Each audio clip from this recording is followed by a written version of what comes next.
à tous.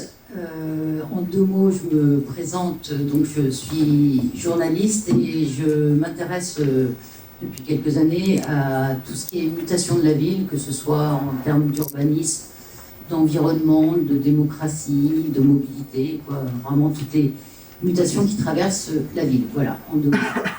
Donc ce soir, on va parler de la perspective de construire des villes post-carbone d'ici 2050. Et on va essayer de voir, d'appréhender ce que ça peut présenter comme défi à l'échelle d'une ville comme Paris. Je pense que le mot défi n'est pas trop fort quand on sait que dans leur ensemble, les villes concentrent 55% de la population mondiale. Elles consomment 75% de l'énergie produite et elles sont responsables de 70 à 80% des émissions de CO2. C'est dire le rôle crucial qu'elles peuvent avoir dans la lutte contre le réchauffement climatique. Pour devenir des cités bas carbone, des cités durables, effectivement, elles doivent à la fois réduire leur consommation d'énergie, mais aussi accroître leur production d'énergie renouvelable.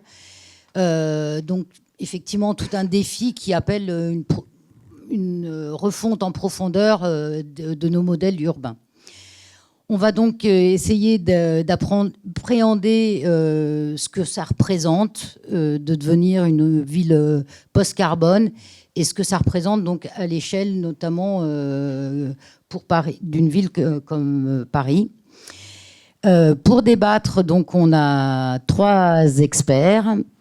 Je vais commencer par Cécile Gruber. Donc, vous êtes directrice de la communication à l'Agence parisienne du climat. C'est une structure qui a été créée, je crois, en 2011 avec le soutien de l'ADEME et qui vise à accompagner la ville dans sa stratégie, la mise en œuvre de son plan climat, dont on parlera tout à l'heure d'ailleurs.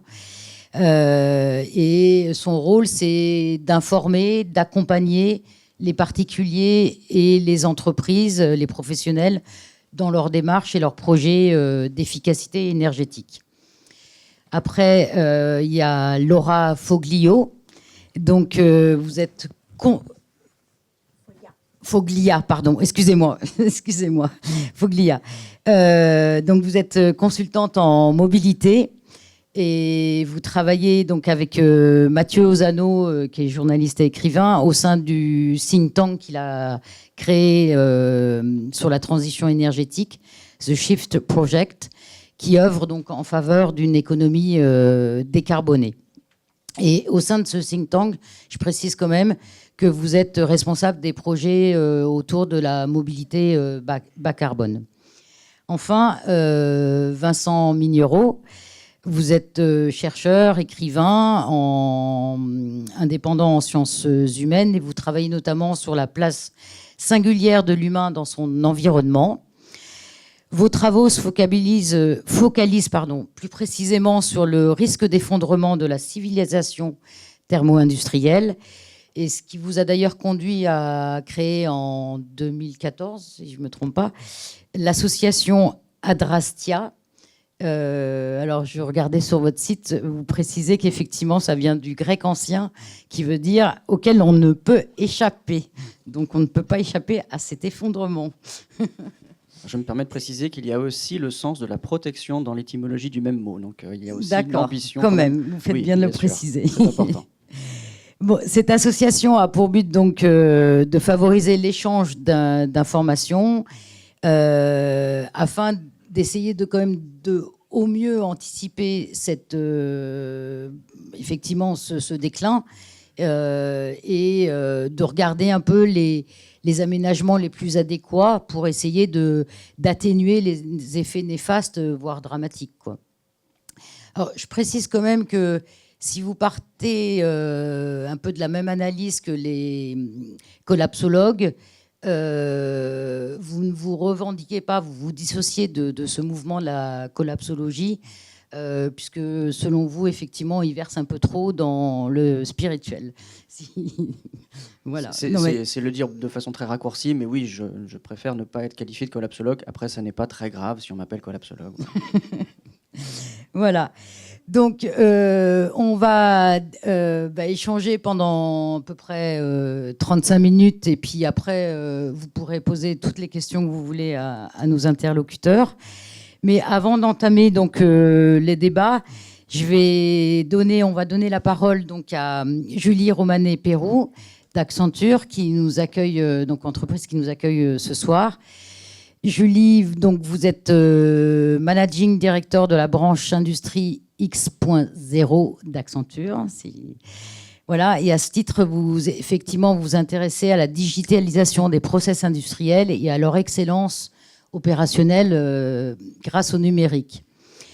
Je crois que vous avez aussi participé, c'est intéressant de le noter quand même, au lancement en 2007 de la practice Accenture Sustainability, démarche qui vise à essayer d'aider vos clients à améliorer leur bilan carbone.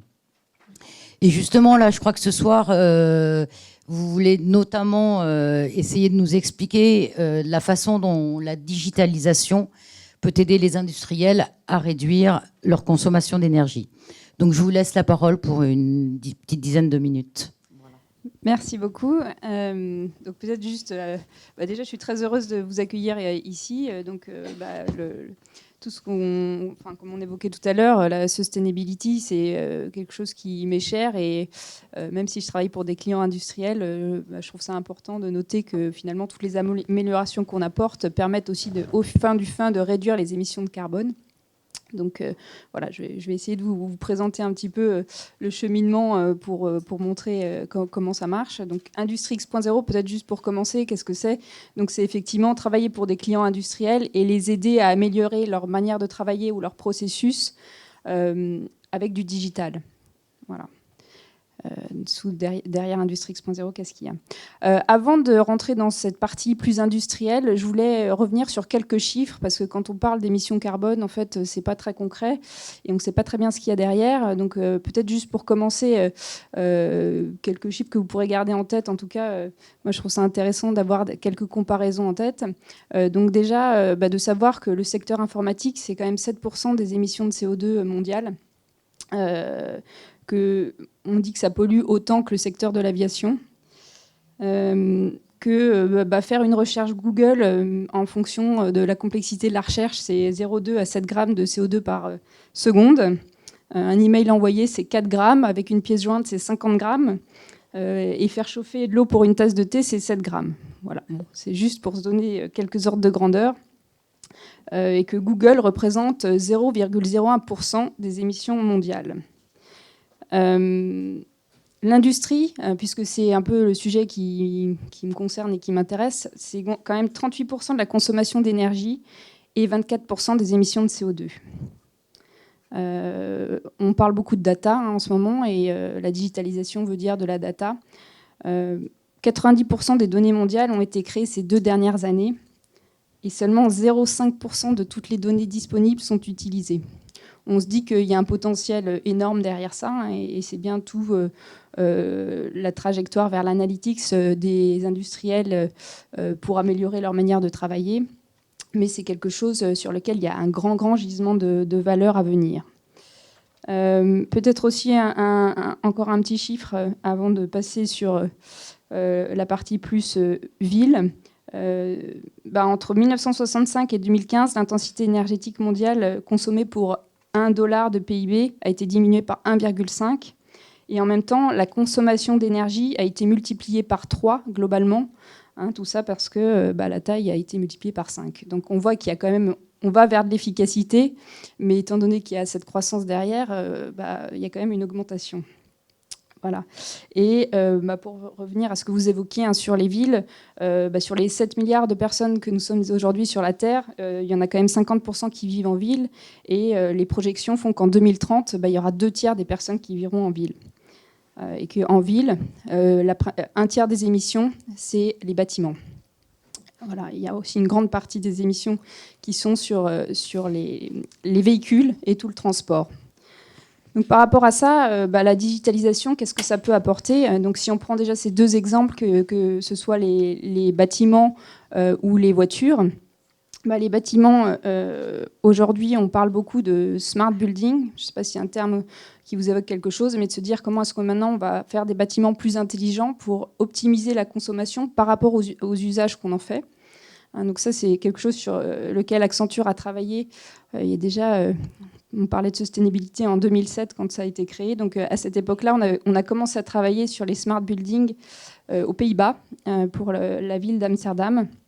Donc l'idée, c'était de voir comment est-ce qu'on optimise un bâtiment par rapport, effectivement. Après, il y a des choses qui semblent évidentes, mais la lumière, le chauffage, pour s'assurer qu'on optimise la consommation énergétique derrière.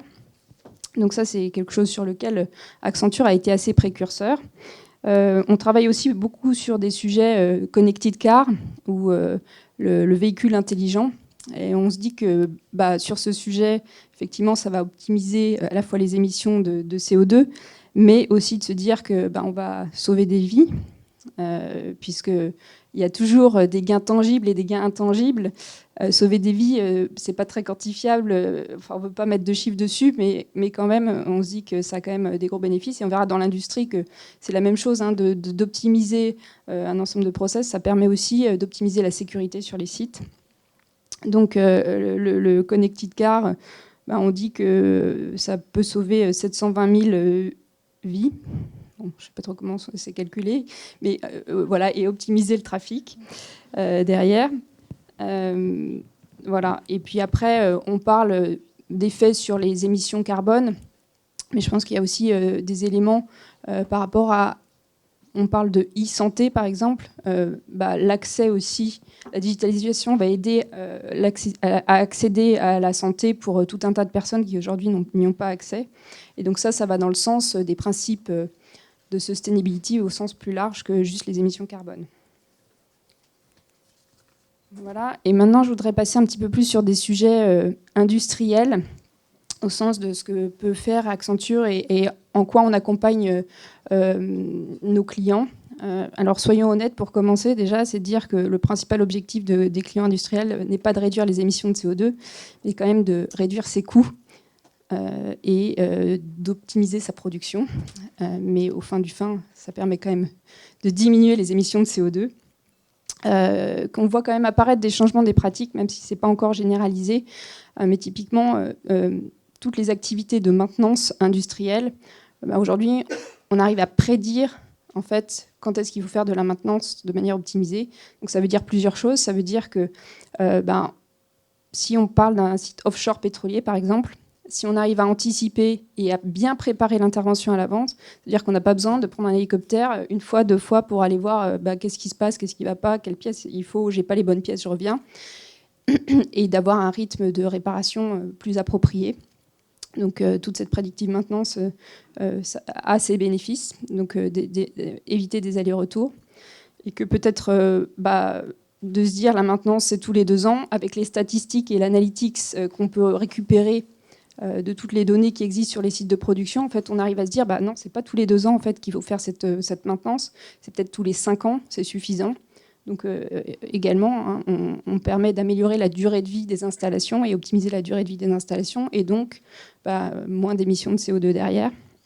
Par exemple, tout ce qui est prédictif en termes de... aujourd'hui, on va être capable de prédire en fait en temps réel. Si je prends par exemple un puits de forage, en fait, il peut y avoir des incidents très très graves s'il y a quelque chose qui se passe mal dans la récupération du pétrole dans ces puits de forage. Et maintenant, avec l'analytics, en fait, on est capable en temps réel d'anticiper quelques heures à l'avance ces problèmes. Donc, ce qui, au niveau HSE, pour commencer, a quand même des conséquences positives très très fortes.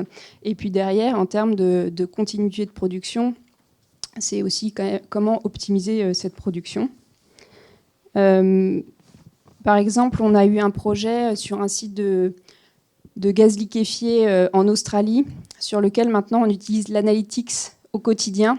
Donc il y a plus de 5000 modèles prédictifs qui tournent en permanence et qui permettent à tout instant en fait, de mieux contrôler l'installation et de mieux appréhender tout ce qu'il y a à faire sur les installations. Hein, donc en termes de chiffres, puisque j'ai donné pas mal de chiffres au début, ça correspond à 200 000 lignes venant de capteurs sur l'installation par minute. Donc voilà, donc c'est de se dire, à partir de toutes ces données, j'évoquais tout à l'heure que sur l'ensemble des données, il y en a quand même très très peu qui sont utilisées, et l'industrie pétrolière est très mauvaise dans l'utilisation des données, mais on voit qu'on peut faire des choses et qu'il y a quand même beaucoup d'avenir dans le contrôle de ce qui se passe sur les sites de production. Voilà, et puis pour prendre peut-être un autre exemple un peu différent, on entend parler d'impression 3D. C'est pas encore très utilisé, mais ça commence à être utilisé. Se dire que finalement l'impression 3D, ça permet d'avoir des pièces de rechange disponibles tout de suite sur des sites assez reculés, par exemple, donc de pouvoir mieux répondre aux besoins de faire de la maintenance. Et si on prend l'exemple en fait de l'aviation, si on remplace 9 à 17% des pièces sur un avion avec des pièces qui sont imprimées en 3D, ça permet d'éviter 20 000 tonnes d'émissions de CO2 par an, parce que ça diminue la consommation de fuel, étant donné que les pièces sont plus légères. Voilà, c'était pour vous citer quelques exemples. Après, il y a des exemples qui ne sont pas forcément de diminuer les émissions de CO2, mais qui sont plus par rapport à l'appréhension de l'humain sur les sites de production. On a fait un projet il y a quelques années, parce que sur un site de production, une personne s'est tuée en faisant une opération de maintenance. Et en fait, dans l'usine, ils ont mis 2 heures à retrouver la personne. Donc ils avaient, voilà, en termes HSE, c'est quelque chose de très grave. Ils se sont dit, c'est pas possible qu'on ne soit pas capable d'identifier les gens sur le site et de voir qu'il y a quelque chose qui se passe qui n'est pas normal. Donc c'est un système avec des puces RFID sur les systèmes sur les gilets des personnes qui sont sur le site, qui permet d'identifier à la fois où ils sont, mais aussi ce qu'ils respirent, si jamais ils respirent des gaz toxiques, et puis s'ils sont immobilisés plus de X temps, de pouvoir remonter une alerte et puis de faire intervenir des gens sur le terrain. Voilà. Donc on voit un petit peu le champ des possibles avec le digital, qui permet en fin du fin aussi de diminuer les émissions de CO2. Voilà. Merci beaucoup, Julie. J'allais dire, ironie du sort, vous avez choisi l'exemple de l'industrie du pétrole pour illustrer vos propos. Et justement, on va entamer le débat pour essayer de bien comprendre comment on est devenu justement aussi dépendant de cette ressource, en fait, et comment on peut essayer d'essayer de s'en défaire de cette dépendance.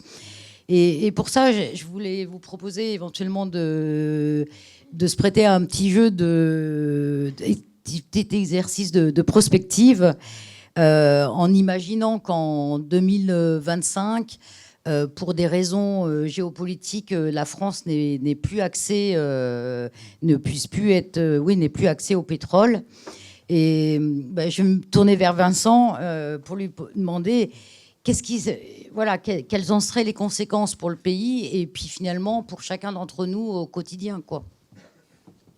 Vous me posez immédiatement la question la plus délicate de la soirée sans doute, et je serai celui en plus qui aura la réponse la moins enthousiaste sur cette perspective-là, puisque moi ce que j'essaye de faire, c'est de comprendre comment, alors qu'on engage effectivement une transition notamment énergétique, eh bien toutes les valeurs, tous les chiffres, tous les indicateurs vont strictement, et même de plus en plus vite, à l'exact opposé de ce qu'il faudrait obtenir comme résultat. Et donc je repars du réel, je repars des mesures qu'on fait sur les émissions de CO2 qui augmentent, sur la quantité de charbon consommé dans le monde, qui ont continué à augmenter, de pétrole, etc. 100 millions de barils jour de pétrole aujourd'hui, chaque année. 100 millions de barils par jour. 100 millions, ça fait une colonne de 80 000 km de barils de haut. C'est assez conséquent. Et la question, c'est de savoir si on arrivera à substituer ces barils de pétrole qui vont finir par manquer forcément, et le charbon et le gaz. Et ne constatant pas de substitution des énergies aujourd'hui, je suis obligé de me demander si la substitution est tout simplement possible. Est-ce qu'on peut remplacer des énergies carbonées par des énergies plus vertueuses. Et aujourd'hui, on n'en a absolument pas la preuve scientifique. C'est un ensemble de postulats non démontrés sur lesquels on s'appuie pour engager une transition. Et n'étant pas démontrés, en fait, on a des scénarios. On a différents scénarios, ceux du Shift, effectivement, ceux de Négawatt, qui ambitionnent une substitution par du nucléaire ou des énergies renouvelables. Mais pour l'instant, on ne sait pas si c'est conceptuellement possible. Voilà. C'est plutôt des scénarios spéculatifs à ce jour. Donc ça veut dire que le pays s'arrête, selon vous, dans l'état actuel des choses? Le pays, alors évidemment, je vais redonner le mot, puisqu'on parle d'effondrement. Maintenant, le mot est dans tous les médias. Donc je suis de ceux qui craignent très fort un risque. Alors, 3 mots pour qualifier ce qui pourra se dérouler dans les décennies qui viennent. On parle de transition, de déclin ou d'effondrement. Personne ne peut savoir à quelle forme d'évolution nos pays vont se confronter. Mais effectivement, de toute façon, la définition même de l'énergie dit que quand il n'y a plus de ressources énergétiques qui traversent une structure, une société humaine par exemple, celle-ci ne peut plus avoir de transformation, donc d'activité économique, à terme, évidemment. Bon, l'idée, c'est quand même pas de vous effrayer tous, mais c'est d'essayer de comprendre quand même l'importance de notre dépendance, finalement. Cécile, Paris s'est doté en 2017 d'une stratégie de résilience. Est-ce que cette stratégie prévoit une telle situation? Est-ce que la ville a imaginé des choses comme ça? Ouais, alors la ville évidemment a justement réfléchi et puis a un projet à long terme avec une vision à 2050 pour se projeter loin, parce que c'est important en fait pour. Alors moi je vais me placer dans l'action, parce qu'en fait effectivement si on regarde les chiffres aujourd'hui au niveau mondial et puis même national, les chiffres ils sont à la hausse. Mais si on regarde du point de vue des territoires et des villes, les chiffres ils sont quand même sur certains territoires qui sont très actifs à la baisse. Donc on observe qu'il y a des potentialités très importantes du point de vue des acteurs du territoire, de ceux qui agissent concrètement. Et nous à l'Agence parisienne du climat, on est de ceux-là. Donc, la stratégie de résilience de la ville de Paris, l'enjeu pour elle, c'est de regarder comment pouvoir anticiper et se préparer à des risques et à des chocs qui vont arriver. Parce qu'évidemment, nous, à l'agence, on est aussi là pour décrypter l'évolution du changement climatique. Et on sait, avec l'appui de Météo France, qui est un de nos partenaires fondateurs, et on sait qu'on va avoir peut-être aujourd'hui, on a en moyenne un jour de canicule par an. À la fin du siècle, on pourrait, si on ne fait rien, en avoir 26. Et 26 avec des canicules plus précoces, c'est-à-dire en juin, et plus tardives, c'est-à-dire en septembre, c'est-à-dire au moment où les enfants sont à l'école et on est tous en pleine activité. Donc évidemment que, justement, la stratégie de résilience, c'est de se dire comment on se prépare à ça, comment on anticipe, comment on fabrique une ville qui puisse réagir à ces chocs-là. Donc il y aura des chocs, mais comment on va anticiper pour ne pas avoir à subir, et comment on se prépare à passer à autre chose. Donc c'est ça l'idée de la stratégie de résilience, et c'est de travailler non plus avec chacun dans son secteur, mais c'est de voir comment tout s'enchaîne et tout est lié. Enfin, tous les secteurs, là, on va parler, il y en a des spécialistes de la mobilité, du bâtiment, etc. Mais en fait, tout est complètement lié. Voilà. Et aussi bien tout comme tous les acteurs, comme tous les types d'acteurs. À leur échelle, ont des possibilités, ont les moyens, ou en tout cas, les moyens, elles peuvent se donner les moyens d'essayer de résister à certains chocs. Nous, on constate qu'elles en ont un certain nombre de moyens. Ce qu'il y a, c'est qu'une ville comme Paris, par exemple, elle peut agir sur 25% des émissions de CO2 sur son territoire. Parce qu'elle a la main sur ses bâtiments publics, sa flotte de véhicules, sa politique d'achat, etc. Mais le reste, c'est le fait de tous les autres acteurs qui sont sur le territoire, c'est-à-dire les citoyens, les autres activités économiques, les autres institutions qui sont sur le territoire. Et l'enjeu, c'est de mobiliser et d'embarquer tout ce monde-là. Voilà. Et vous parliez d'ailleurs des journées de canicule qui pourraient effectivement se multiplier. Vincent, est-ce qu'au-delà même du fait que les énergies fossiles, le pétrole et autres, soient des ressources épuisables, pourquoi c'est vraiment nécessaire d'accélérer, d'aller vers cette transition, d'enclencher cette transition énergétique, écologique? Est-ce que finalement le réchauffement climatique n'est pas aussi ne rend pas d'autant plus urgent cette transition? Elle est d'autant plus urgente, effectivement, que les inquiétudes pour le climat sont majeures. Effectivement, des canicules à 50 ou 55 degrés qui sont envisagées par les climatologues dès 2070, c'est absolument dramatique. Alors pour les enfants à l'école, évidemment, mais surtout pour les faire manger. Parce que l'agriculture en aura pâti. Pour quelques jours de canicule extrême dans l'année en France, l'agriculture ne tient plus. Voilà, donc il faut absolument accélérer cette transition-là. Et vous me posez une question extrêmement délicate sur la transition. Est-ce qu'il faut l'accélérer? Mais comment? La transition, pour moi, ça veut dire réduire les émissions de CO2. Et on a un problème avec les outils à la fois conceptuels et technologiques qui sont proposés aujourd'hui, que ce soit le nucléaire ou les énergies renouvelables, donc les ENS, les énergies dites de substitution. C'est qu'aujourd'hui, on n'est pas sûr du tout qu'en fait, le déploiement de ces technologies-là, finalement, ne permettent pas à nos sociétés d'émettre plus de CO2 que si elles n'avaient pas déployé ces technologies. Je ne pourrais pas développer là ce soir, mais cette hypothèse du renforcement synergique des énergies, elle n'est pas réfutée aujourd'hui. Quand on déploie des nouveaux systèmes industriels, en fait, ils participent à l'économie du monde, quel qu'il soit, le nucléaire ou les énergies renouvelables. Et cette économie, cette richesse créée supplémentaire, elle finit par circuler dans une société qui est assise sur 81% de consommation d'hydrocarbures. Donc en fait, c'est potentiellement facilitateur d'achat pour le reste de l'énergie qui ne sera pas produite par les énergies dites de substitution. Et par ailleurs, on sait maintenant que la technologie elle-même, donc les énergies renouvelables et le nucléaire, sont parfois utilisées directement pour aller puiser dans le sol des hydrocarbures. Parce qu'il est idiot, effectivement, d'utiliser du pétrole pour aller chercher du pétrole. Il vaut mieux que ce pétrole soit vendu sur les marchés parce qu'il génère plus de richesses. Donc on va utiliser des ressources énergétiques tierces et qui sont parfois des énergies renouvelables ou nucléaires. Bon, il y a quand même on peut essayer de regarder quand même s'il n'y a pas des solutions. C'est peut-être, le terme n'est peut-être pas adapté, mais en tout cas des moyens d'atténuer finalement cet effondrement, essayer de voir comment on peut avancer, comme vous disiez Cécile, et essayer de limiter notamment par exemple les jours de canicule ou de baisser nos émissions de CO2. Donc on va essayer de regarder quand même ça au niveau des villes.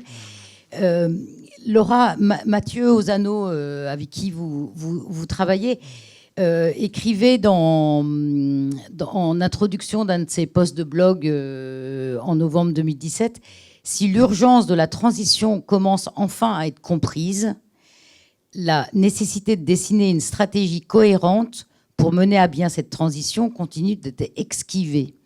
C'est grave, c'est dangereux. » Effectivement, qu'est-ce qu'il faudrait, quelles sont les actions à engager pour vraiment se lancer dans cette transition?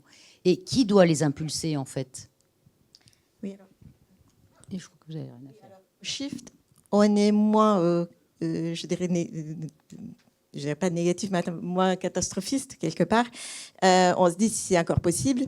Et ça passe aussi par un certain nombre de mesures de sobriété.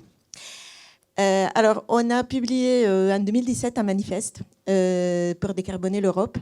Ce manifeste visait spécifiquement 9 mesures, un peu dans tous les domaines. Alors, évidemment, les transports ont eu la part belle, puisque c'est des gros contributeurs. Le bâtiment aussi, mais aussi l'agriculture et l'industrie. Donc, il y avait des mesures du type fermer les centrales charbon, bien évidemment, promouvoir l'évolution de l'industrie lourde vers moins de consommation pétrolière, promouvoir une agriculture plus basée sur la qualité que sur la quantité, rénover les bâtiments anciens, bien entendu, en commençant par les bâtiments publics.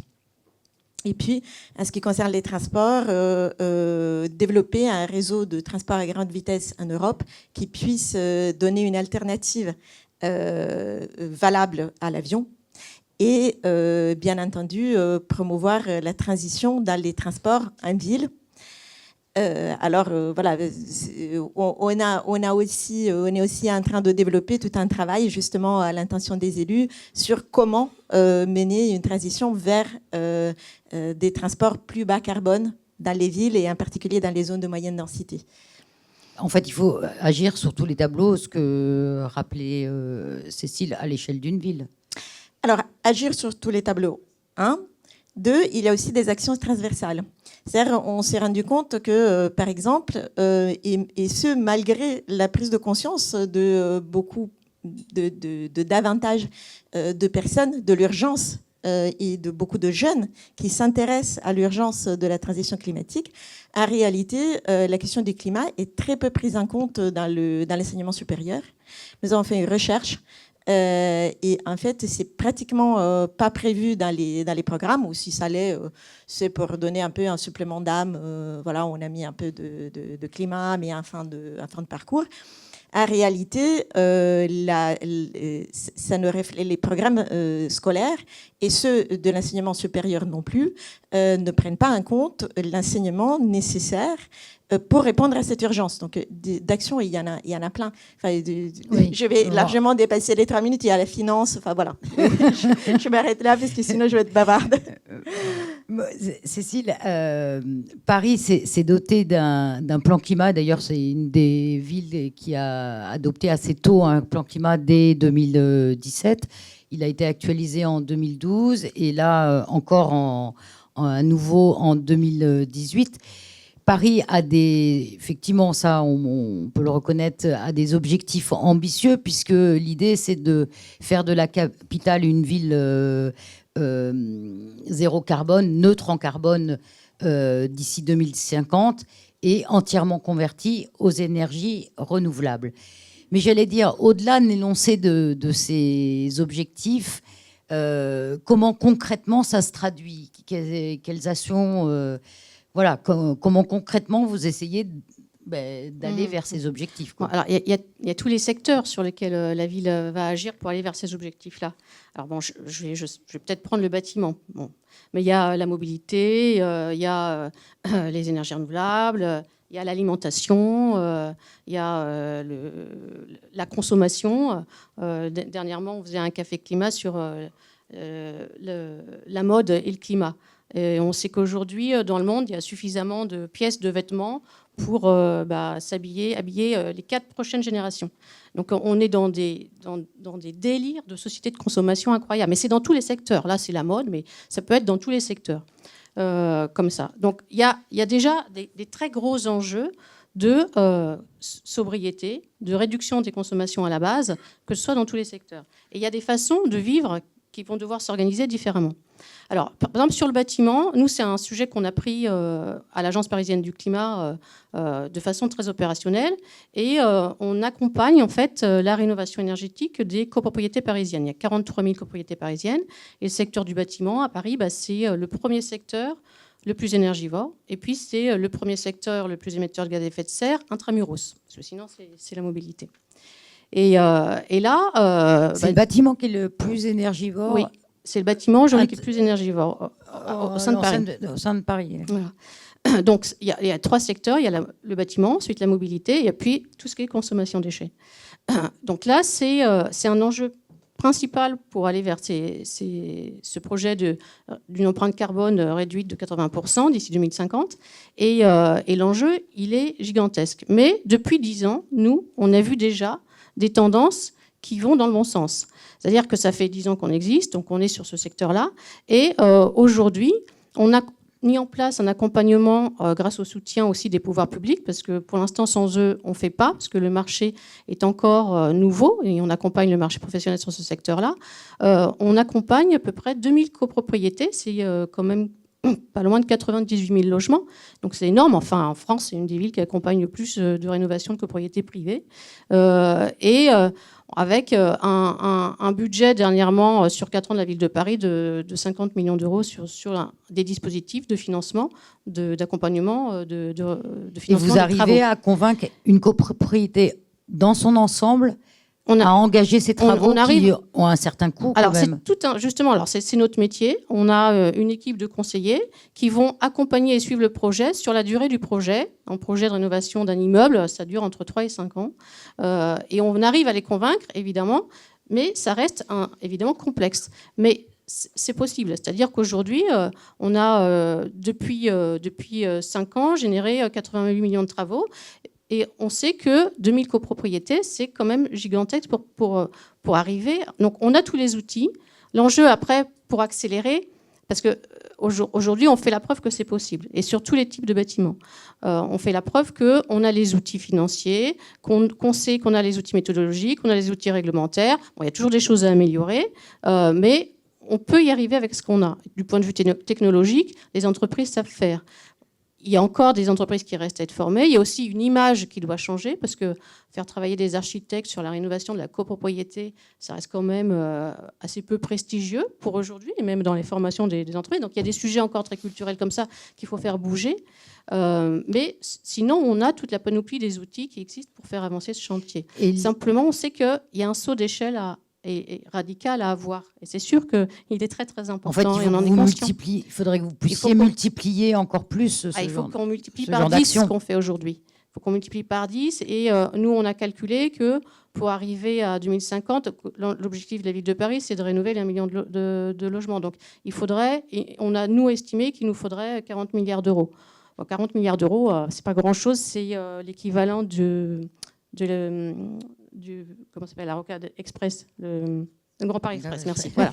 Donc c'est trouvable. C'est pas après donc ça c'est vraiment le montant du marché. C'est pas ça qu'il faudra apporter. C'est combien le marché, c'est ça. Donc après, ce qu'il faut, c'est pouvoir embarquer, justement pour embarquer tout le monde, embarquer ceux qui sont pas solvables. Oui, et là, aujourd'hui, c'est une vraie question.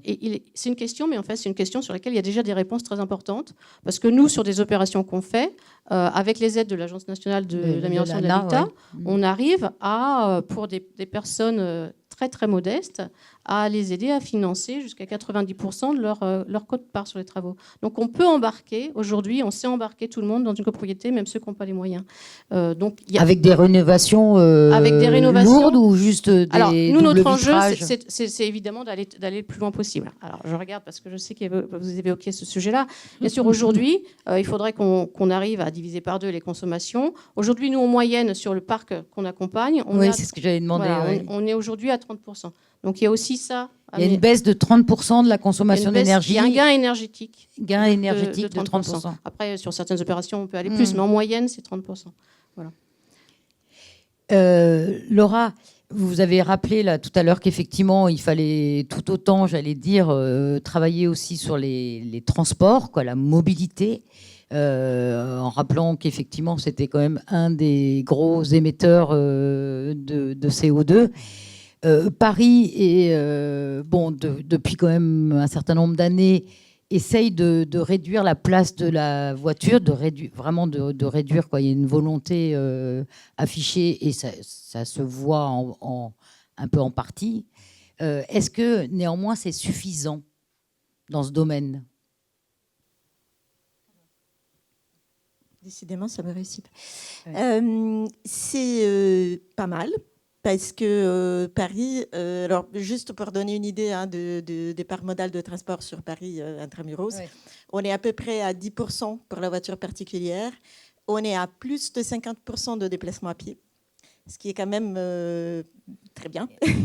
Oui, c'est intramuros. Et puis on a un tiers, voilà, c'est parce que c'est intramuros, on a un tiers en gros de déplacement en transport en commun. Maintenant, effectivement, on peut faire plus. Parce que pour regarder les questions de mobilité, il faut raisonner plus large que Paris. Au niveau du bassin de vie ? Oui, au niveau du bassin de vie et savoir comment les gens viennent à Paris et comment on leur donne une alternative pour ne pas venir en voiture particulière. Donc, comment ils y viennent en transport en commun et comment ils accèdent à ces transports en commun par des moyens de transport bas carbone. Donc, je fais juste une parenthèse parce qu'il y a eu une actualité sur l'égard de la Société du Grand Paris. Je ne sais pas si vous l'avez lu. En fait, la Société du Grand Paris, on lui demande de réduire ses coûts. Et donc, elle dit, mais moi, je vais sortir les parkings vélos de la gare. C'est les promoteurs, c'est les villes, c'est les promoteurs qui vont s'en occuper. Bon, on est dans un cas, je dirais, pas désastreux, parce qu'après, il y a eu la ministre des Transports qui est intervenue, etc. Mais, je veux dire, quand on dit que le Grand Paris Express, il y a 90% des gens qui habitent à moins de 2 km, ça veut dire qu'on y va surtout à pied et en vélo. Voilà. Oui. Voilà. Donc, c'est la question donc, de plus large que Paris. C'est aussi la question du vélo. C'est-à-dire qu'à Paris... des premiers kilomètres pour rejoindre le tram, le métro. De l'intermodalité. Oui. Maintenant, sur Paris même, il y a le vélo qui s'est bien développé. Maintenant, voilà, sa part modale reste encore un peu modeste. Plus que modeste, je pense oui. que là, quand vous demandez qu'est-ce qu'on peut faire de plus, je pense que sur le vélo, on peut faire plus. On peut faire plus en réduisant les vitesses de la voiture. On peut faire plus en améliorant la sécurité des déplacements en vélo. On peut surtout faire plus en pensant le vélo non pas comme un véhicule, mais comme un système. Vous voyez, la voiture, quand on parle de voiture, c'est un système. C'est-à-dire, il y a le véhicule, mais il y a aussi l'infrastructure, il y a les services qui vont avec, etc. Ben, le vélo, il faut le penser pareil. C'est-à-dire, on fait un système vélo quand on donne la possibilité de se déplacer, de stationner de façon sécurisée. Mais j'ai vu là justement il y a 2-3 jours que effectivement et Christophe Najowski qui est en charge des transports, notamment la mobilité, avait annoncé qu'on allait enfin, et je me suis réjouie puisque je circule en vélo, des stationnements sécurisés de vélos, ce que fait les pays d'Europe du Nord font depuis de longues années et qu'on attend depuis très longtemps à Paris. Et enfin, ça va être fait. Oui, je vais juste donner un chiffre qui m'a un peu frappé par rapport à ça. Il y a, en gros, les Parisiens possèdent 560 000 voitures et 510 000 vélos. On y est presque. Hein. Sauf qu'il y a plus de 800 000 places de stationnement et il y a 25 000 places de stationnement vélo. Je dis, voilà, c'était juste pour donner une petite comparaison. Et Laura, dans une ville bas carbone, on bouge, on circule comment? Il n'y a plus de voitures, comment on circule? Alors pour moi, dans une ville bas carbone, on circule sur des courtes distances et on circule surtout à pied et en vélo. Alors ça tombe bien, les trois choses vont très bien ensemble. C'est-à-dire qu'il faut penser les déplacements avec la forme urbaine. Alors quand j'ai dit que dans une ville bas carbone, on se déplace avec des déplacements de proximité et vous ne pouvez pas faire plus décarboné que la marche et le vélo, j'ai dit des évidences. Maintenant, ce n'est pas si évident que ça. Comment on y arrive? C'est-à-dire que ça demande quand même d'inverser notre système de pensée, c'est-à-dire de dire, typiquement... D'arrêter l'étalement des villes, d'arrêter... quand j'ai une gare du Grand Paris Express, je pense A, comment on y va à pied. Quand on ne peut plus y aller à pied, B, comment on y va en vélo, etc. C'est-à-dire, j'inverse la hiérarchie des modes. C'est la voiture qui est le moins favorisée et c'est la marche et le vélo qui le sont le plus. Et ça, c'est un gros changement. Et un autre gros changement, c'est le raisonnement en silo entre l'aménagement et le transport. Moi, je l'ai vu énormément en pratiquant justement les collectivités locales depuis longtemps. C'est pas favorable au développement d'une ville bas carbone. Dans tout ce que les uns et les autres, là, vous avez dit, il y a une chose que, manifestement, cette transition, elle induit un vrai changement de culture à tous les niveaux. Je veux dire, au niveau de l'organisation de l'État, au niveau de l'organisation des villes, au niveau de chacun, de nos modes de vie. Non. Est-ce que vous travaillez aussi là-dessus à l'agence de Parisienne pour le climat? Oui, alors nous par exemple, effectivement, on attendrait ce sujet d'articulation des échelles est fondamental parce que nous, pour avancer, on a besoin que... alors aujourd'hui, on est content, la métropole du Grand Paris est rentrée comme fondateur de l'agence, mais on a besoin de travailler avec toutes les échelles de territoire et que toutes ces échelles de territoire s'articulent, que ce soit du local au national. Et ça, c'est fondamental. Et ça reste encore compliqué, difficile, puis il y a aussi des enjeux politiques. Mais bon, l'être humain est aussi, avec toutes ses richesses et toutes ses faiblesses. Et donc, mais ça, c'est encore un pas important pour avancer. Après, il y a l'enjeu financier, souvent, qui est un frein. Mais ça reste aussi un choix politique. Parce que voilà, il y a une société où il y a beaucoup d'endroits où il existe de l'argent. Enfin, il y a encore des propositions récentes. Mais ça, c'est encore franchement des choix politiques très importants. Après, ce que je pense, c'est qu'il y a... Alors, on peut dire de changement de comportement. Ça, c'est aussi difficile d'amener le changement de comportement parce que le changement de comportement, il passe quand il y a une motivation à agir et puis quand on en ressent directement le bénéfice. Or là, on est dans un changement radical où c'est compliqué de changer parce qu'on n'a pas de vision de ce qui va arriver plus tard. On ne sait pas à quoi concrètement notre vie va ressembler dans 25-30 ans, et on n'arrive pas à se projeter, et on n'arrive pas à en tirer les bénéfices directs tout de suite. Et en plus, pour changer, pour accompagner le changement, il faut faire exactement ce que disait Laura, c'est qu'il faut travailler sur pas seulement l'individu en tant que tel, mais sur tout un système d'acteurs, et avoir identifié ce système d'acteurs pour embarquer tout le monde et faire changer tout le monde en même temps. Parce que là, vous donniez l'exemple du vélo, et ben, il y a peut-être des pionniers qui font du vélo depuis toujours, et puis voilà, et qui font tous leurs déplacements en vélo. Mais après, il faut pouvoir circuler sur des aménagements qui soient réalisés, il faut avoir quelqu'un qui va vous aider à le réparer, il faut savoir où le stationner, où le garer, il faut même pouvoir trouver des solutions. concevoir effectivement une ville marchable aussi. Voilà, il faut concevoir la ville qui puisse le faire, etc. Ceci dit, on sait que pour accompagner le changement de comportement, il faut aussi faire des propositions.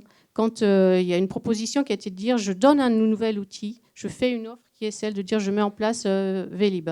Eh ben, ça a stimulé tout le monde. À Paris, il y avait des vélos chez eux, sur les balcons, partout. Bon, alors, mais tous les Parisiens ont des vélos, sauf qu'ils n'étaient pas sortis. Mais à partir du moment où il y a eu une offre de dire voilà, vous avez un outil, ça a permis aussi de démultiplier l'offre, de multiplier le taux de déplacement en vélo. Les gens ont ressorti leur propre vélo parce que ça a stimulé l'envie de le faire. Donc, c'est aussi être proactif et proposer des choses pour le faire. Et aujourd'hui, vous voyez par exemple se développer le free floating, plein de vélos partout. Les trottinettes et tout ça, oui. Ça peut être gênant, mais ça peut être gênant parce qu'aujourd'hui, c'est pas régulé. Puis en plus, il y a un vide juridique. On ne sait pas comment réguler pour que ça ne gêne pas les passants, surtout sur les trottoirs. Oui, et les personnes à la mobilité dans réduite. cette logique d'offre, ce qu'on constate, et il y a une étude ADEME qui vient de sortir dessus, c'est qu'en fait, ça permet de justement augmenter encore le nombre de déplacements en vélo, avec un public qui ne se déplaçait jamais à vélo. Donc il faut être aussi sur cette logique de pouvoir proposer des choses et avoir le courage, être déclencheur, avoir le courage de le faire. Ouais. Aujourd'hui, moi je vois, il y a 1000 km de voies vélo prévues, il y en a 700 de réalisées là, avant 2020, et je vois comment ça bloque dans les discussions de concertation, tout simplement. Hein.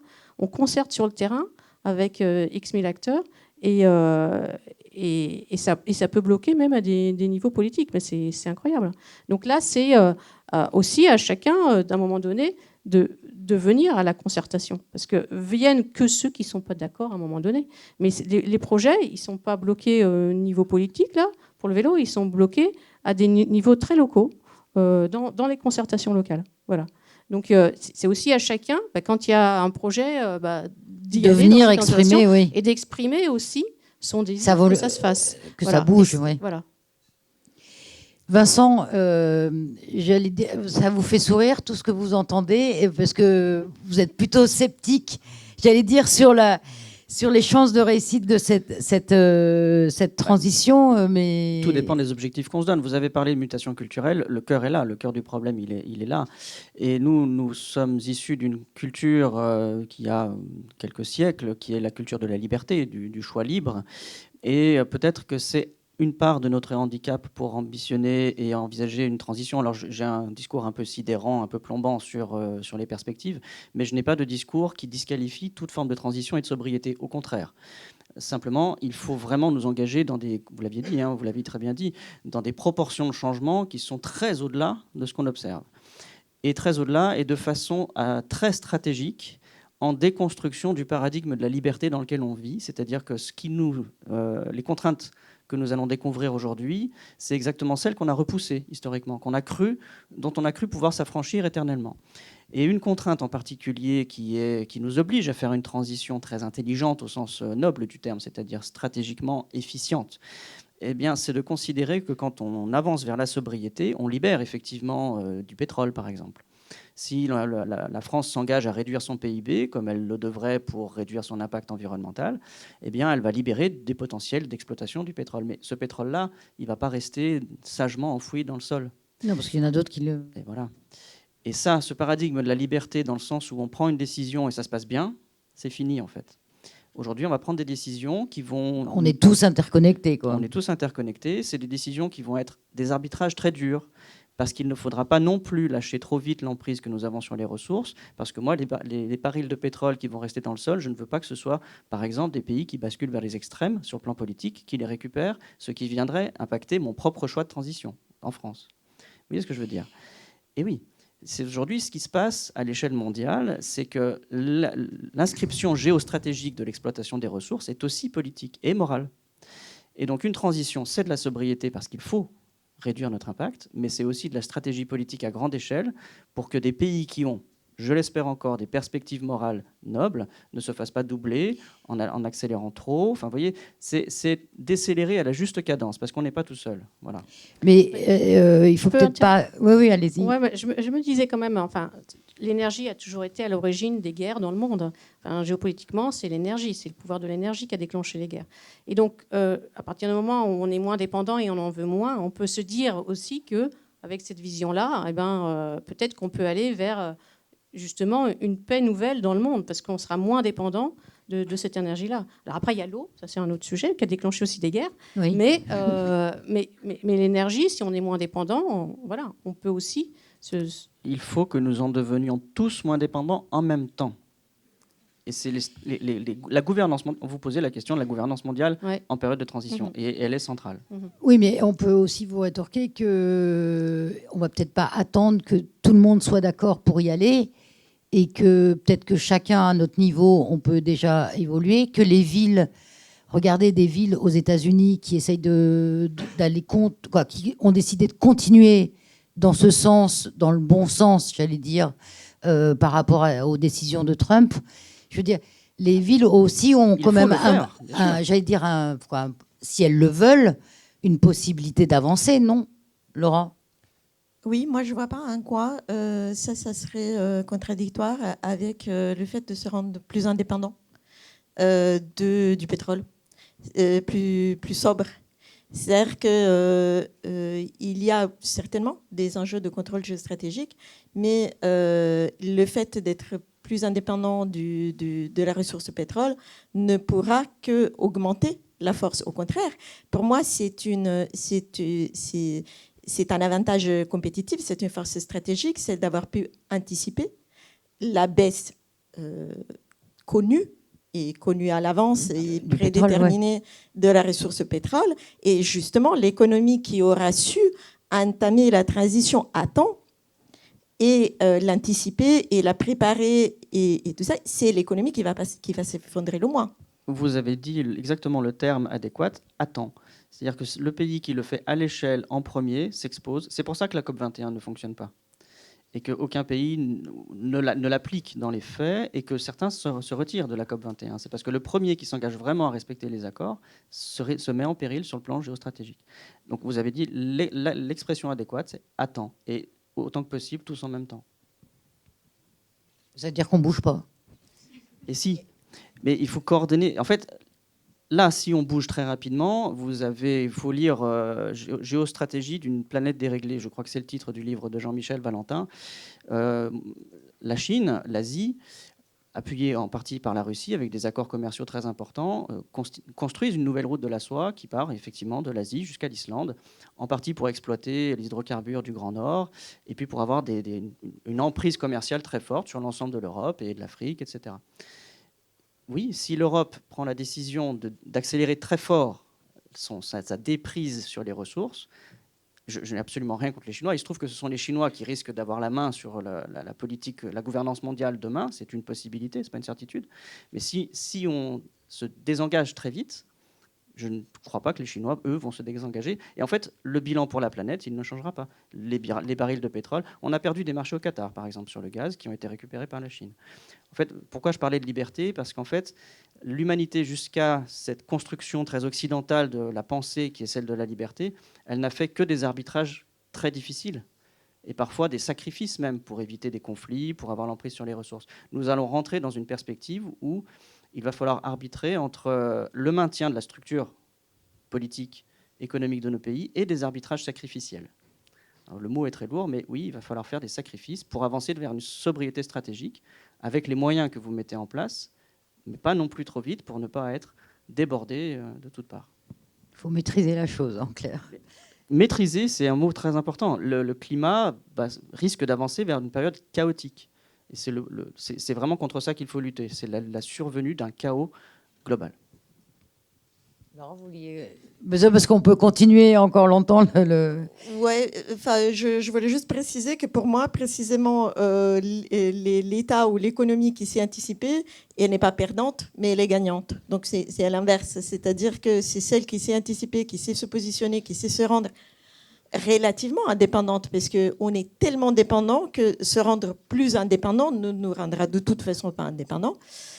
Oui. Là-dessus, nous sommes d'accord. Hein. Oui, voilà. Très bien. Cécile, vous vouliez dire quelque chose? Non, mais après, moi, je crois aussi que tout n'est pas forcément que régi pour toujours par l'économie, et que je pense qu'il y a des grandes révolutions qu'on peut se faire aussi, parce que je crois en la nature humaine et son potentiel mobilisateur et de changement. Et je crois qu'il y a des gens qui peuvent faire changer les choses, et aussi bien les Chinois chez eux, parce qu'ils vont être confrontés aussi, comme chez nous, ils sont déjà encore plus confrontés, par exemple, à des conditions d'emploi extrêmement difficiles, à des conditions de vie qui empirent, à des questions de pollution qui sont encore plus importantes que chez nous. Et donc, je pense qu'il faut aussi, justement, dans ce changement de paradigme complet, s'appuyer sur des forces dont, justement, peut-être qu'on ne maîtrise pas l'effet. Mais je pense qu'aujourd'hui, on a des capacités de résistance qu'on a accumulées biologiquement depuis des siècles et des siècles. On ne connaît pas la nature humaine profondément, et on a ces capacités de résistance extrêmement fortes.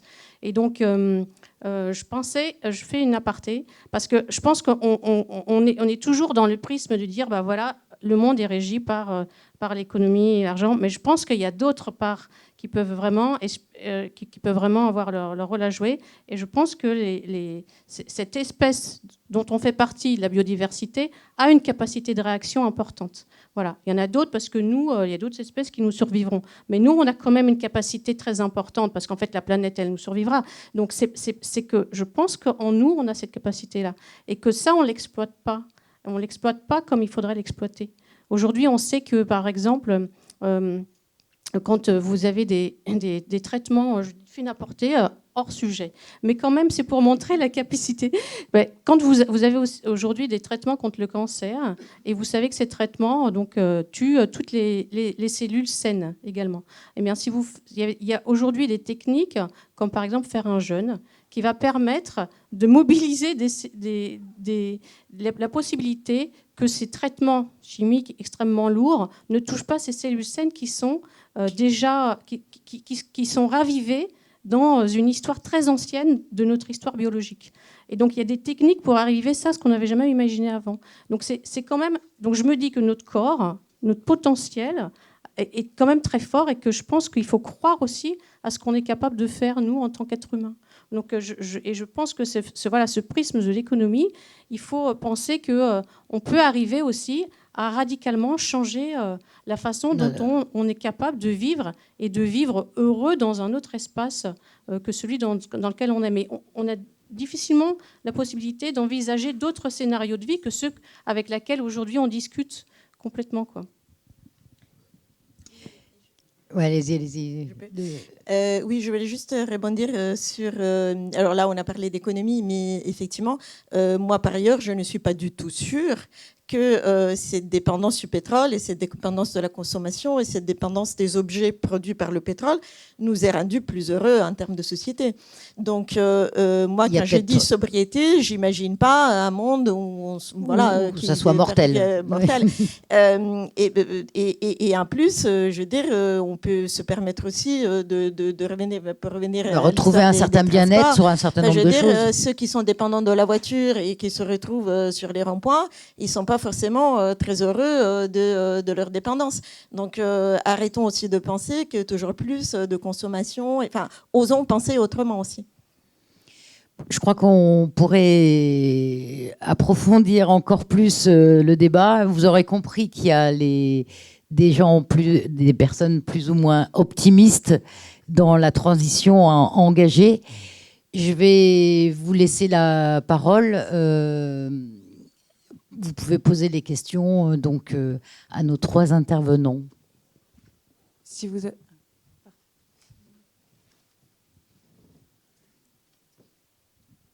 Merci. C'est une question pour Cécile Gruber.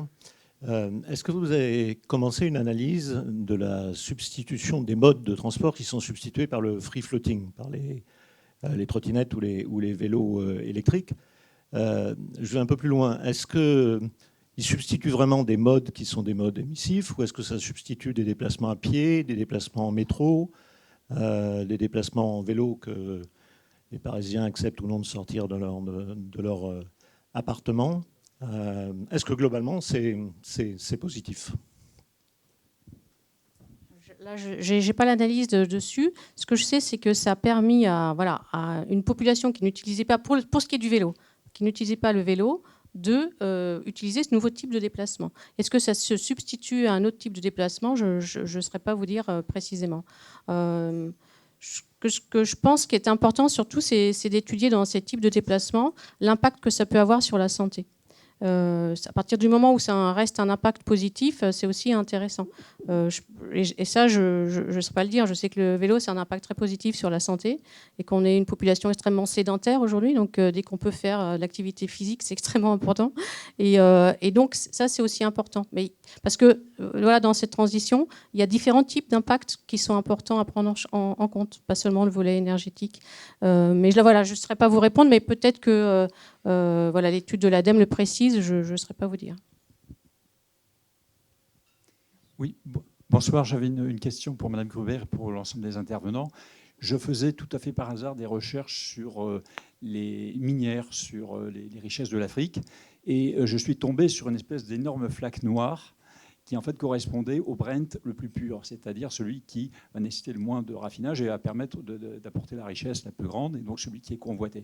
Et cette énorme flaque, grosso modo, elle partait de la Libye, elle arrivait au Mali, et elle passait par toutes les zones de guerre. Donc vous avez parlé, Mme Gruber, de morale et de guerre, effectivement. Le pétrole, effectivement, on va pouvoir continuer peut-être encore très longtemps à l'utiliser, mais à quel coût ?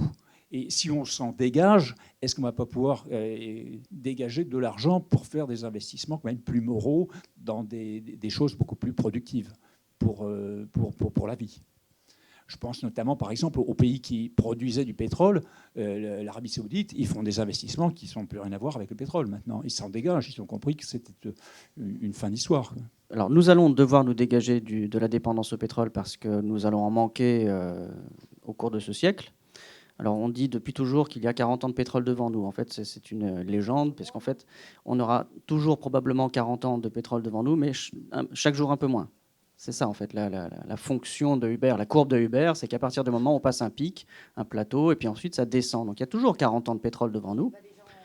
Non, sur le pétrole au global, sur le pétrole conventionnel dont parlait monsieur, oui, depuis 2006-2008, oui. Mais sur l'ensemble des pétroles qu'on exploite aujourd'hui, c'est plutôt au cours, voilà, avec les pétroles de schiste, on est plutôt sur un déclin à partir de 2020-2030. Voilà, personne n'a de date précise. Mais en tout cas, nous allons nous en passer par la force des choses, c'est sûr. Et il sera alors ça, la question des coûts aussi, c'est pas dit qu'il sera plus cher. De toute façon, c'est son volume, c'est la taille du robinet, comme on dit, qui est important. Le coût est encore une fonction indépendante.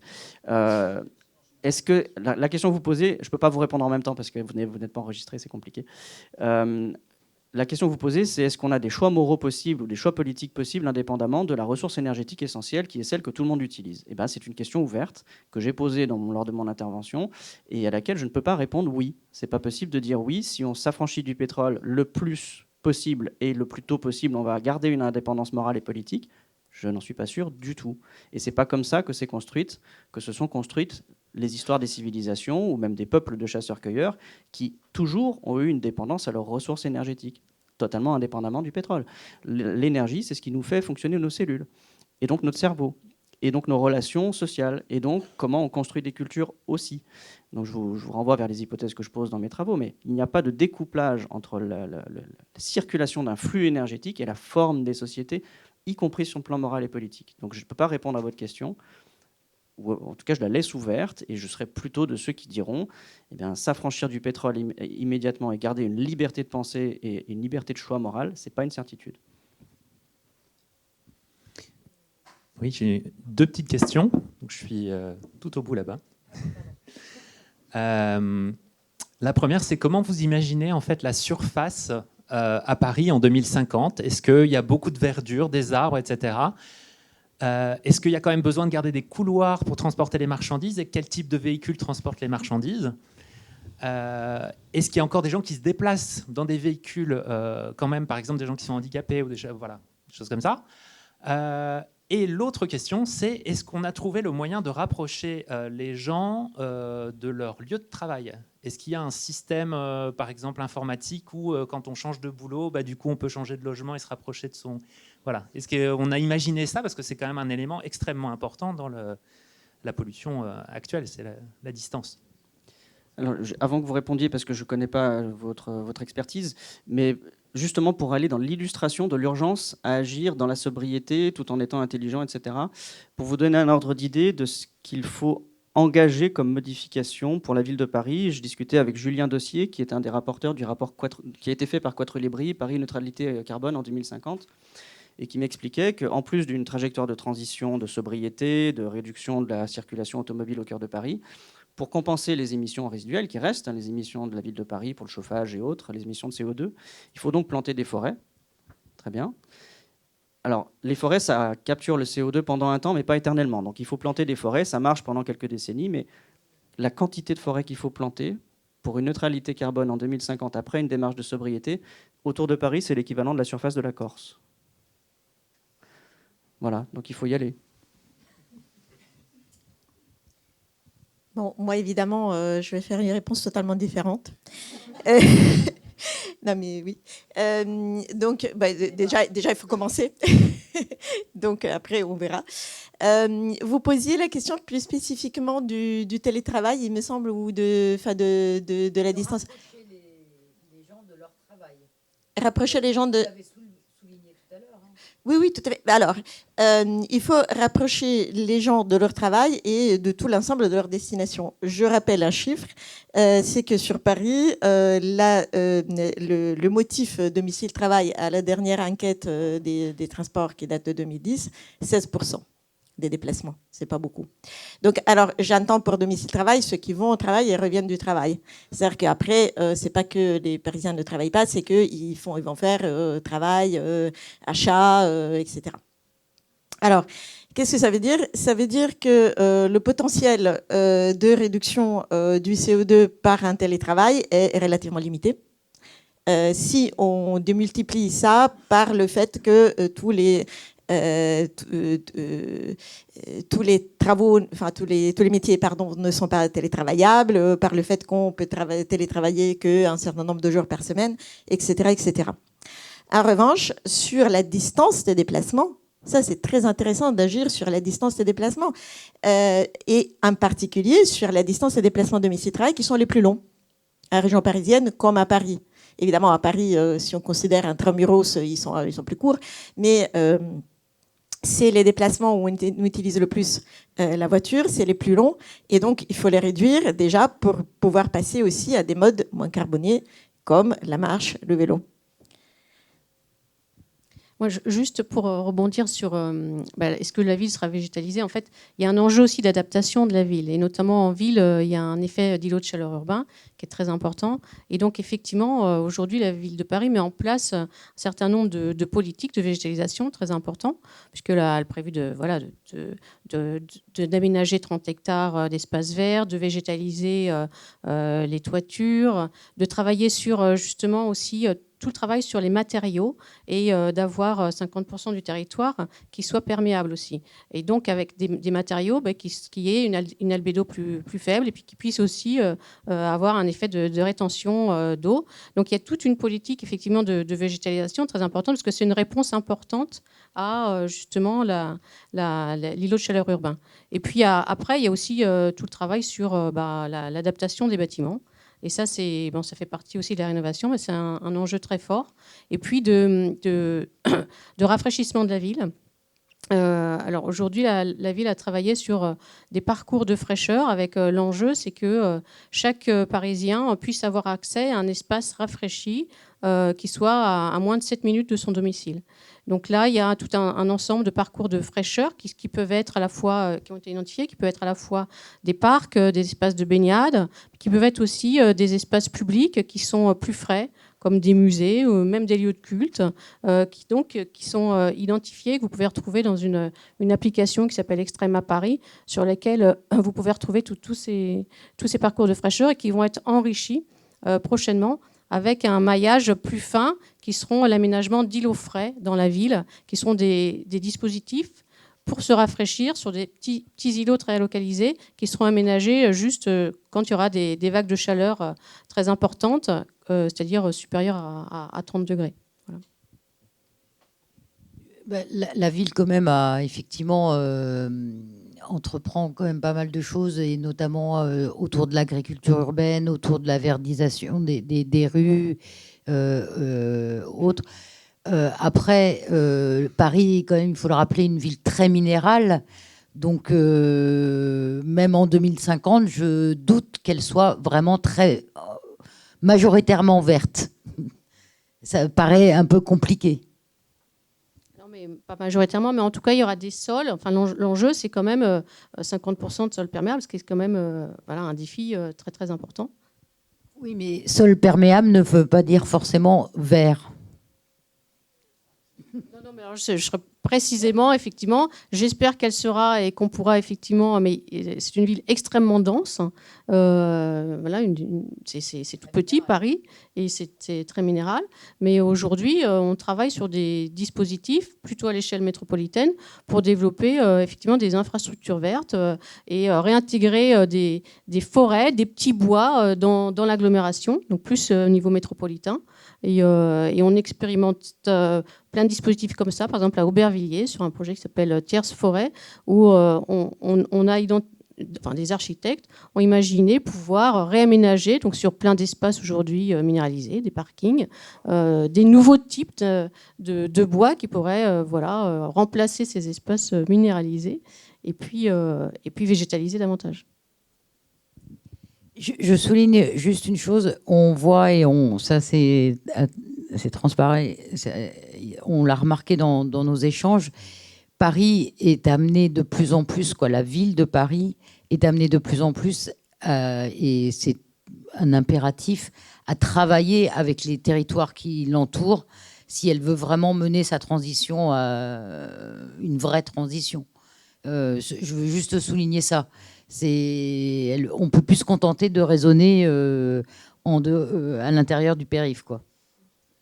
Justement, par exemple, sur les énergies renouvelables, la maire de Paris, en fin 2017, a signé avec l'Association des maires ruraux et la métropole du Grand Paris un accord pour pouvoir travailler justement sur l'identification des besoins en termes d'énergie renouvelable et puis des ressources sur l'ensemble de ces territoires. Et donc ça, c'est un enjeu fondamental. Si la ville de Paris veut réussir son objectif de 100% d'énergie renouvelable en 2050, il faut qu'elle travaille avec les autres territoires et que chacun puisse y trouver chacun son compte dans à la fois la production et la distribution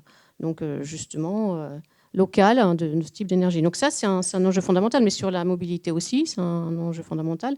Et aujourd'hui, je parle de Paris, mais on travaille toujours sur Paris dans une perspective aujourd'hui métropolitaine ou régionale. On ne travaille plus seul au sein du périphérique. L'agriculture. C'est bon, ça marche. Moi, j'avais une question un peu plus politique. Selon vous, dans quelle mesure les villes et Paris peuvent s'affranchir du soutien de l'État pour mener à leur échelle la transition écologique ? Est-ce qu'à un moment, il va y avoir un peu un blocage parce que l'État n'avance pas dans le même sens ou tout du moins pas au même rythme que les villes pour mettre en place la transition écologique ?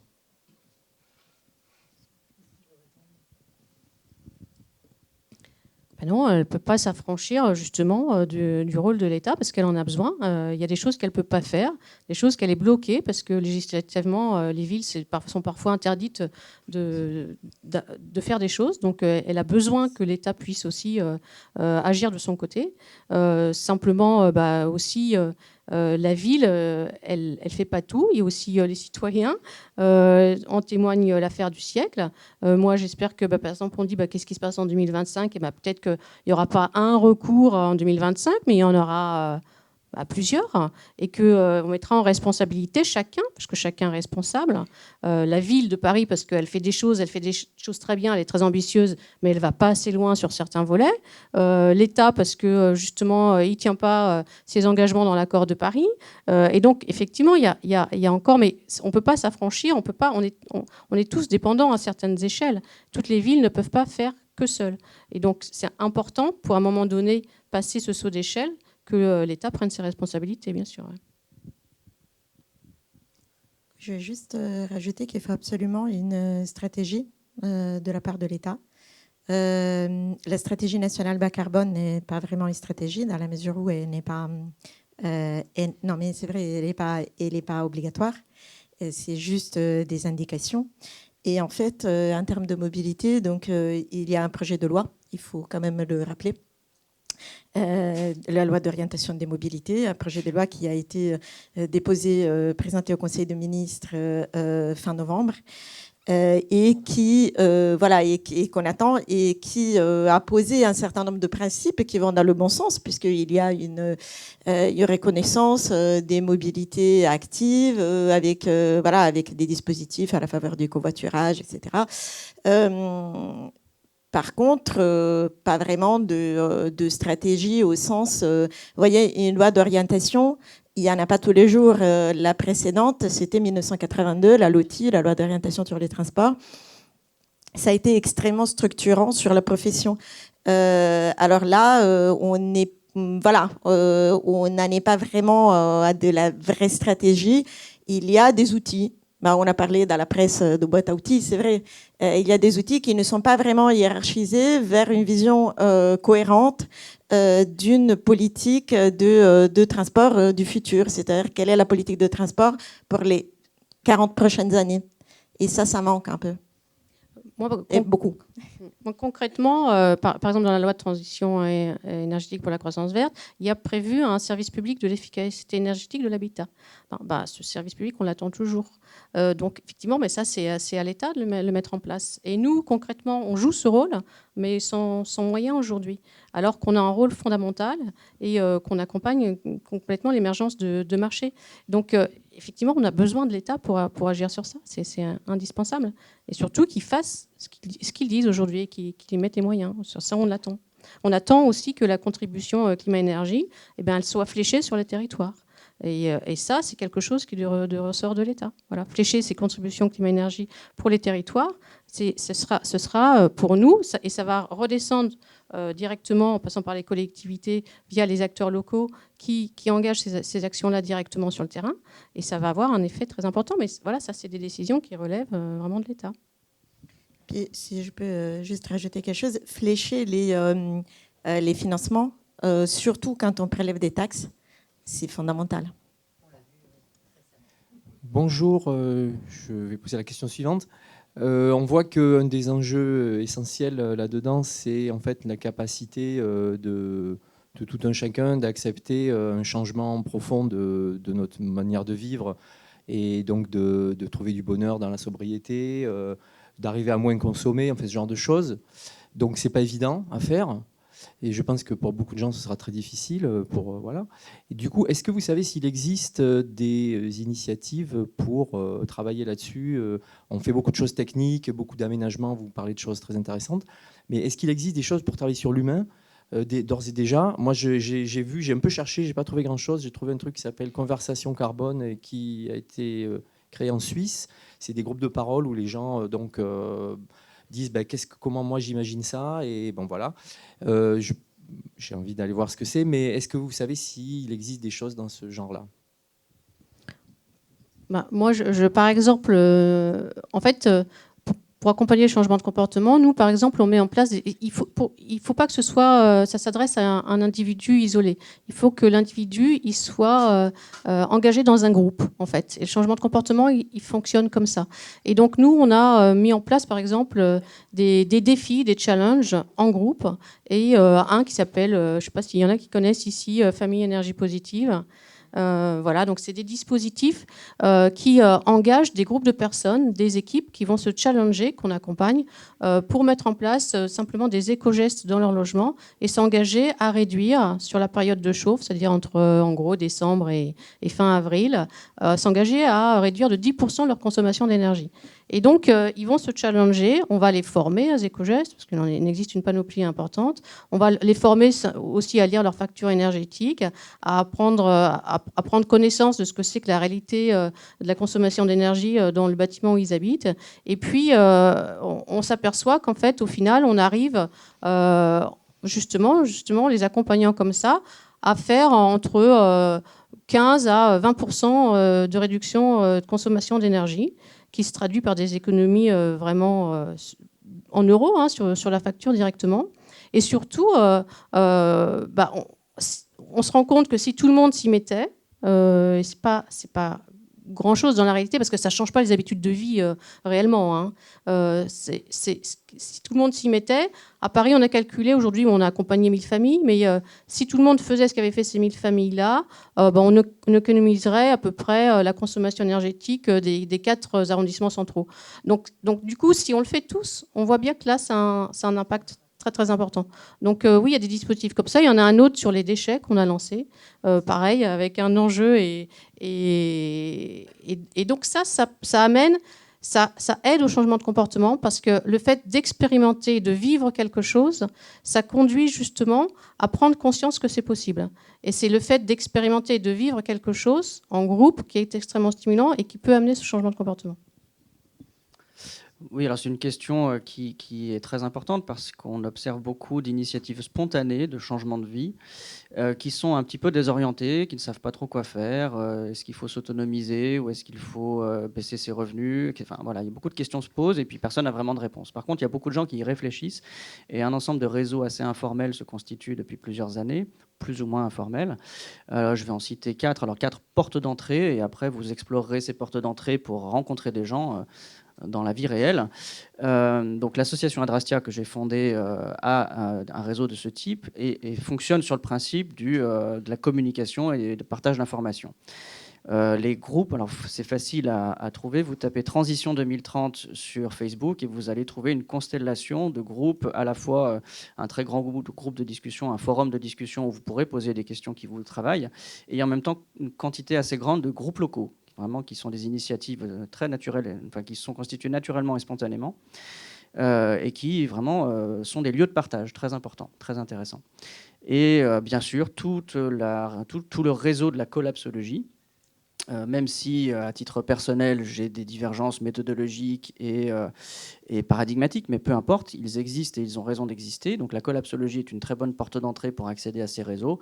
Et un des réseaux qui a une bonne visibilité maintenant, qui s'appelle la Collapso Heureuse. Je n'y ai pas à tribune, je ne peux pas y participer, je n'y ai pas droit, mais ce réseau existe et il a raison d'exister. Donc vous pourrez, en tapant Collapso Heureuse sur Facebook ou sur Internet, trouver quantité d'informations pour réfléchir à cette transition personnelle. Ouais, j'avais une petite question, parce que je me posais la question. Pour appliquer la pensée systémique, parce que personnellement, je pense qu'aujourd'hui, l'écologie, faut appliquer une pensée systémique, c'est quelque chose de global, c'est plutôt un problème qui nous est apparu. Est-ce que les institutions sont outillées, on va dire, pour appliquer cette pensée systémique? Par exemple, je fais une petite allusion, mais aujourd'hui, on a par exemple plein de ministères. Mais en fait, l'écologie, pour faire un petit clin d'œil à Nicolas Hulot, il dirait qu'il faudrait l'écologie dans tous les ministères. Donc comment cette pensée systémique peut se diffuser au sein des institutions avant que l'être humain lui-même en ait conscience, quoi? C'est la révolution culturelle dont je parlais tout à l'heure. Elle est même cognitive, en fait, cette révolution. Il se trouve que nous nous sommes construits des cerveaux capables de penser en silo, et ça leur va très bien tant qu'il y a un approvisionnement énergétique important et qui permet de répondre à nos sollicitations essentielles. Alors les sollicitations essentielles de tout être vivant, c'est l'alimentation, la santé et la sécurité. Quand tout ça s'est assuré, eh ben, tout va bien, quoi. Et nous, on a vraiment assuré ça tellement bien, grâce au pétrole, aux hydrocarbures, qu'en fait, on s'est dispensé de la pensée systémique. Il n'y a plus eu besoin de se questionner sur comment se soigner avec la sauge ou avec des plantes dont on est censé connaître intuitivement les propriétés, comment savoir soi-même se défendre comme un chasseur-cueilleur. En fait, les chasseurs-cueilleurs, ils avaient entre 10 et 20 fonctions sociales suffisantes pour que tout le monde puissent travailler ensemble et puissent gérer sa santé, sa sécurité et son alimentation. Et tout le monde savait faire un petit peu de chaque fonction élémentaire. Donc combattre, chasser, s'alimenter, se soigner. 10 à 20 fonctions. Nous sommes dans des sociétés où nous partageons des milliers de fonctions différentes. Le boulanger n'est pas un avocat, l'avocat ne sait pas piloter un avion, etc., etc. Donc nous sommes des sociétés qui se sont très, très, très hautement spécialisées, qui ont donc déconstruit une pensée systémique ou une inscription systémique au réel. Et donc c'est au-delà d'une révolution culturelle, nous devons réapprendre à fonctionner sur le plan cognitif totalement différemment. Donc c'est le grand défi. Et quand je me permets de parler de la Chine ou du fait que les barils de pétrole ne vont pas rester sagement dans le sol si on ne les brûle pas, et que quelqu'un d'autre va les brûler, c'est typiquement de la pensée systémique. Et nous, on fonctionne, alors pour le coup, je vais vous parler d'un tout petit peu de méthodologie. Le bilan carbone ou les analyses de cycle de vie, c'est par définition de la pensée en silo. En fait, ce sont des éléments du réel qu'on extrait, on essaie de comprendre comment ça se passe à l'intérieur, et puis on les juxtapose les uns aux autres. Mais en fait, le tout est bien plus que la somme de ses parties.